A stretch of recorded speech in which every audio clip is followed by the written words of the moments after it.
Dropping the window from the third floor served some good purpose, if you can call it that. So with that said, what I did find was a revelation.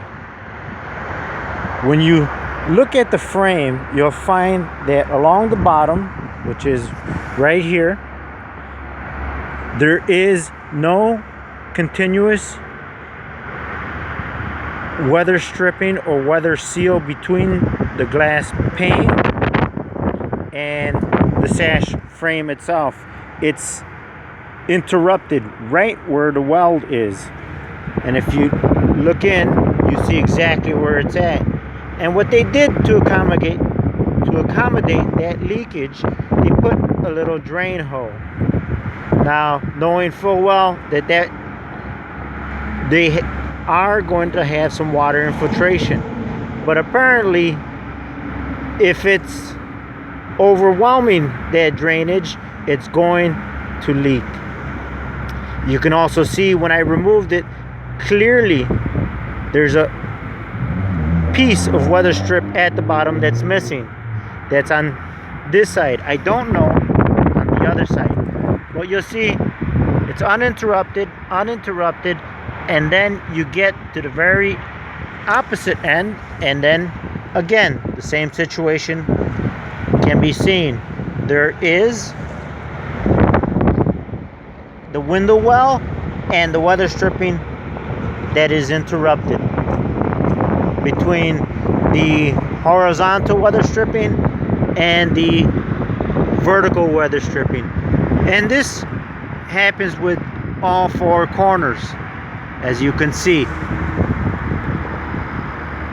Now, if we go look to the actual pane, you'll see that the same is true.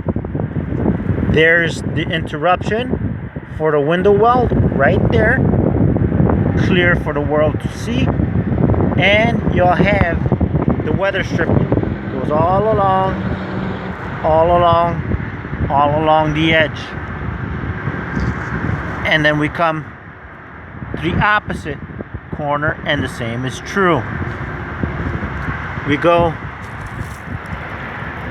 to the top corner, and again you have that interruption. You have the interruption at the other corner. So on all four corners you can see that. Now,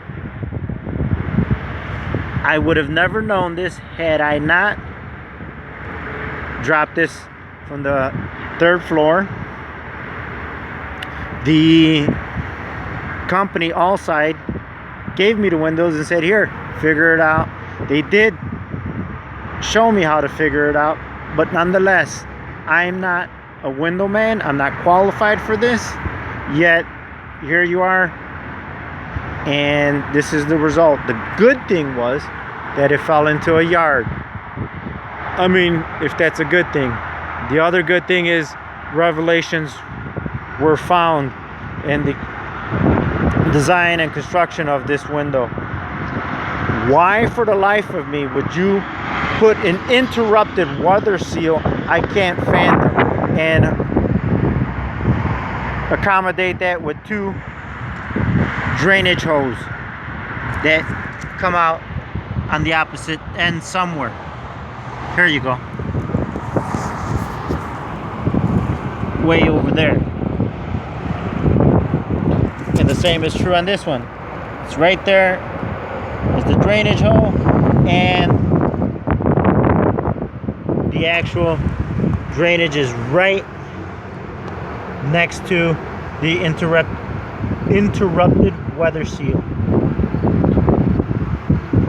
That, I don't believe, is by chance. That's with the full awareness that water is going to make its way in, and to accommodate that, you had that drainage hole to the furthest point of the window, right there. Now, for them to basically say